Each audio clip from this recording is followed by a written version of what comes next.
દર્શક મિત્રો, હું જીગર દેવાણી આપનું સ્વાગત કરું છું વીટીવી ન્યૂઝમાં। વડોદરાની વાત કરીશું। વડોદરાની પારુલ યુનિવર્સિટીના એમડી જયેશ પટેલ પોતાના કરતૂતોની માફી માંગી રહ્યા છે। પીડિત યુવતીના પરિવારની પણ માફી માંગી છે, તેમજ હાથ જોડી પગે લાગી યુવતીના માતા પિતાને માફી માંગી છે। યુવતીએ ફરિયાદ કર્યા બાદ જયેશ પટેલે સમાધાન કરવાનો પ્રયાસ કર્યો છે। મહત્વનું છે કે જયેશ પટેલે યુવતીને ફરિયાદ નહીં કરવા લાલચ આપી હતી। દરરોજ 3000 રૂપિયા લઈ જવા યુવતીનો ઓફર આપી હતી, તેમજ યુવતીને પાસ કરી દેવાની પણ લાલચ આપવામાં આવી હતી।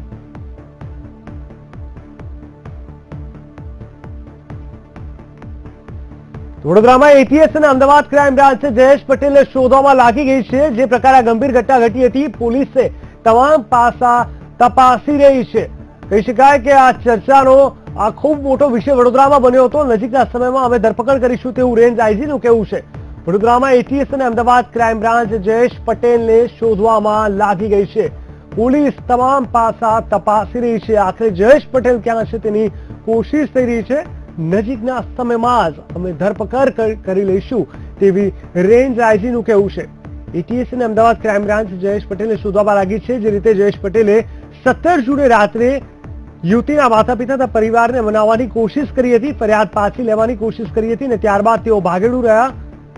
હજુ સુધી તે પોલીસ પકડથી દૂર છે અને તેને જ લઈને અત્યારે તમામ રીતે તેને પકડી લેવાની કોશિશ થઈ રહી છે। પોલીસ તમામ પાસા તપાસી રહી છે।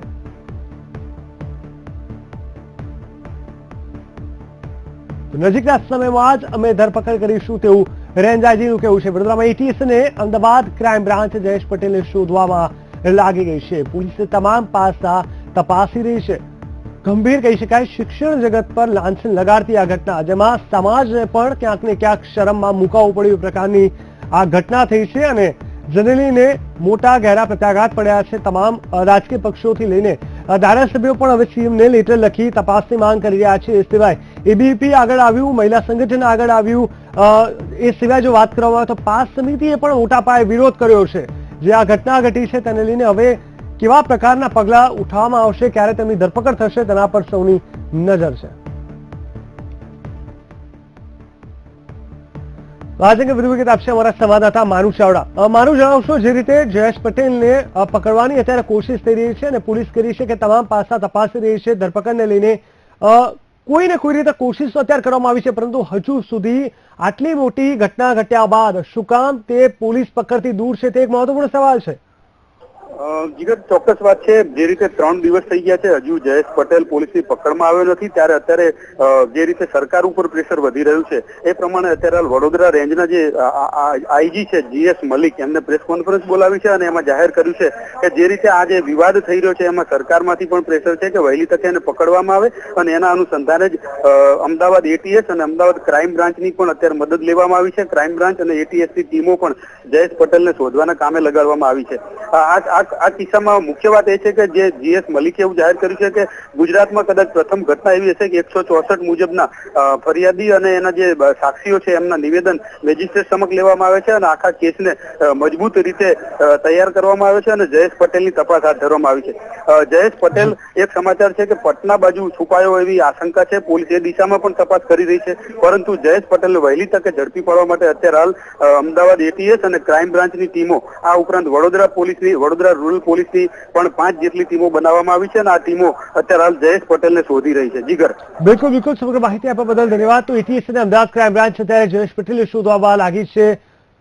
જે રીતે આ ગંભીર ઘટના ઘટી છે ત્યારબાદ તે પોલીસ પકડથી દૂર રહ્યા છે, જેનો ચારે બાજુથી વિરોધ થઈ રહ્યો છે અને અત્યારે જયેશ પટેલને શોધવામાં એટીએસ તથા અમદાવાદ ક્રાઇમ બ્રાન્ચ લાગી ગઈ છે। હવે ક્યારે આખરે તે પોલીસ પકડાશે અને ક્યારે શું કાર્યવાહી થશે તેના પર સૌની નજર છે।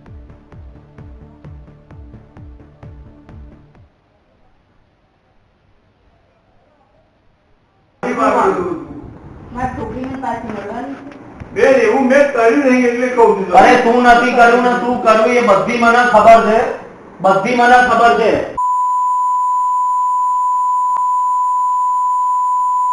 અને તમને કહું, તમે બીજી છોકરીઓ જોડે જેટલા રાતવાસા કર્યા હોય ને એ વસ્તુ અલગ।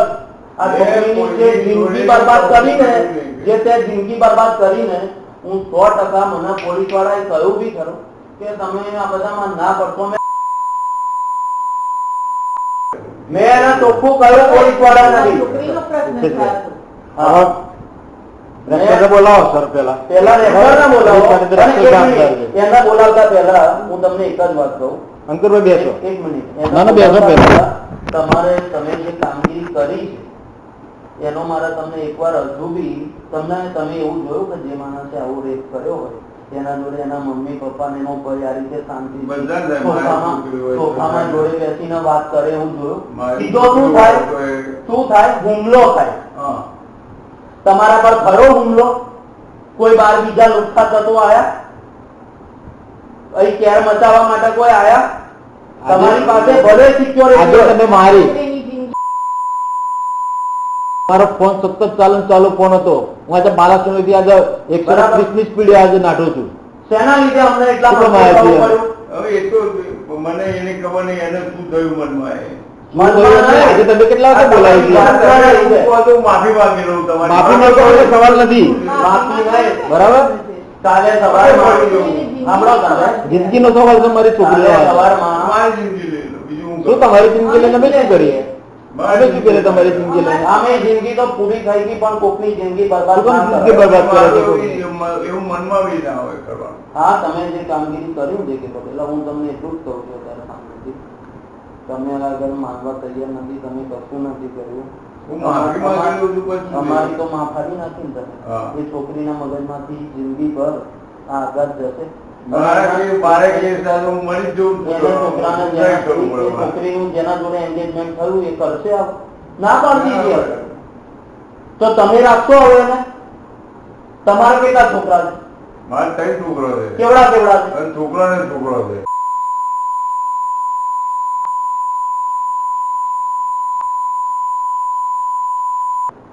હું માફી માંગુ છું. હું તને એમ કહું કે તું હજુ બી હું તને સરીભાઈથી પેસાવું છું. આ લોકો સર કરે છે. આના જેટલા મેં જેન્યુઇન માણસ કોઈ નથી જોયા આખા રસ્તે કે સર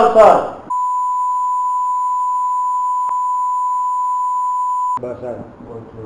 ના હવે પેલા રક્ષાબંધનને બોલાવો. ઉભા રહો ના. એક મિનિટ એના બોલાવતા પહેલા જવાબદાર છે. એક મિનિટ એના બોલાવતા પહેલા તમે મને જે કામગીરી તમે કરી છે ને એ કબૂલ છે?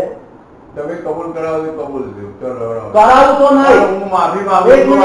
મિનિટ જે.કે. પટેલ, કરાવું તો નહીં.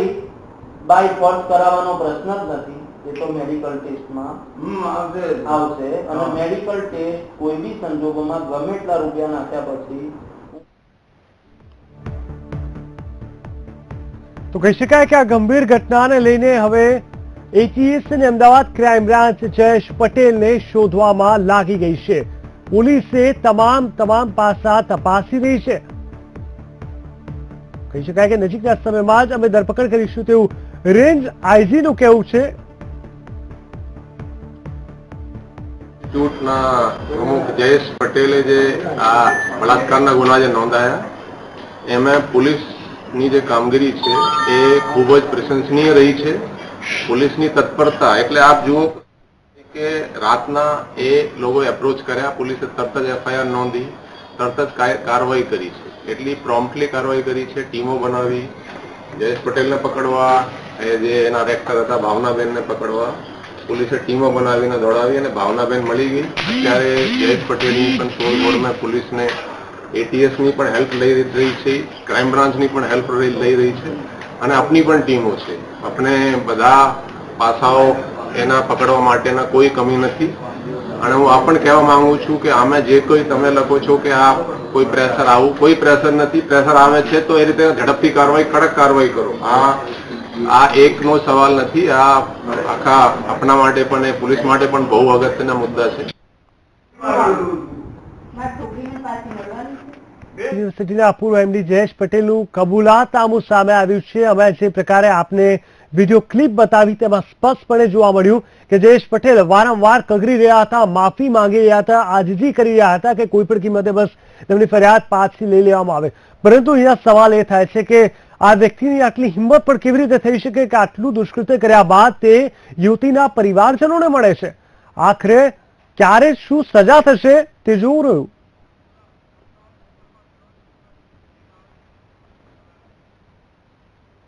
તો જો બીજા મહત્વપૂર્ણ સમાચાર આવી રહ્યા છે, અમદાવાદ અને બોપલમાં મોટા પાયે વિરોધ થઈ રહ્યો છે. જે પ્રકારે આ ગંભીર ઘટના ઘટી છે, જયેશ પટેલ વિરુદ્ધ NSUI નો વિરોધ પ્રદર્શન થઈ રહ્યો છે. બોપલમાં પારુલ યુનિવર્સિટીની શાખા સામે વિરોધ પ્રદર્શન થઈ રહ્યો છે. જયેશ પટેલ વિરુદ્ધ મોટા પાયે સૂત્રોચ્ચાર પણ થઈ રહ્યા છે. સ્વાભાવિક વાત છે, જે ઘટના ઘટી છે તે શરમજનક ઘટના છે. જયેશ પટેલ વિરુદ્ધ NSUI નો મોટા પાયે વિરોધ પ્રદર્શન કરી રહી છે. બોપલની વાત કરવામાં આવે તો બોપલમાં પારુલ યુનિવર્સિટીની જે શાખા છે તેની સામે વિરોધ પ્રદર્શન થઈ રહ્યું છે. જયેશ પટેલ સામે પણ વિરોધ સૂત્રોચ્ચાર થઈ રહ્યા છે. આપને બતાવી દઈએ જે પ્રકારે જયેશ પટેલની અમે આપણે વાત કરી રહ્યા છે તે અગાઉ પણ ઘણા જ વિવાદોમાં રહી ચૂક્યા છે. આ પ્રકારની ઘટના જ્યારે પણ ઘટે છે ત્યારે કોઈ એક કમિટી આવે છે, નાની મોટી તપાસ થાય છે, માફીપત્ર થાય છે ને ત્યારબાદ વાતને રફે દફે કરવામાં આવે છે.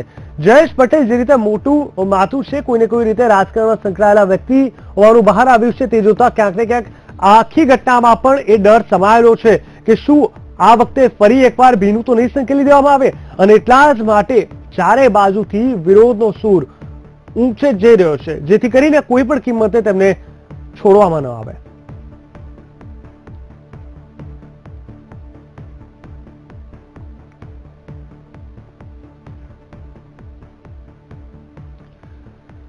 તો શિક્ષણનું કામ એવું હોય છે કે એક સારું શિક્ષણ સારા વ્યક્તિને મળે અને એ વ્યક્તિ સમાજ માટે એ શિક્ષણ થકી એક ઉદાહરણરૂપ વ્યક્તિત્વ સાબિત થાય.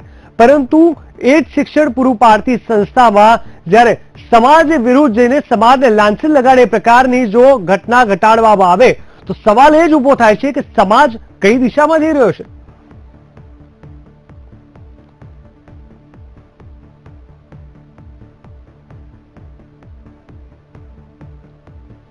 તો આખરે ક્યારે ATS અને ક્રાઇમ બ્રાન્ચ ધરપકડ કરે છે તે જોઈ રહ્યું. હાલ સમય થઈ ગયો છે એક